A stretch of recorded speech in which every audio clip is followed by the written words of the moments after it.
Sa Dalubhasa, like and subscribe. Paalang umaga po sa ating lahat mga kadalubhasa. Nagpunta tayo ng LTO, magpaparehistro tayo. Yan, shout out sa mga hindi nagpaparehistro dyan. Sige po, let's go. Magpapa-emission test tayo.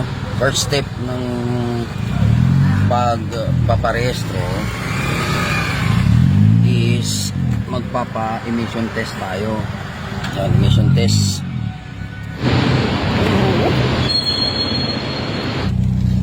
Babalik ko na naman dun sa nagpaparehistro. So ganun lang kasimple mga kadalubhasa. Kaya shout out sa mga dapat magpaparehistro. Kung hindi kayo nagparehistro, ang laking abala yan. Ang advice ko, magparehistro na. Tapos na yung pagpaparehistro natin mga kadalubhasa. Obligasyon natin bilang driver para iwas abala.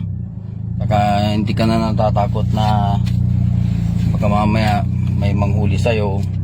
Mas maganda nang magparehistro saka kumuha ng lisensya. Kasi pag natikitan ka ng citation ticket, nakaparo ka sa akin, alam mo na yung penalty. At kung na binaliwala mo yung citation ticket noon, mas grabe pa yan pag sa LTO, mas mahal.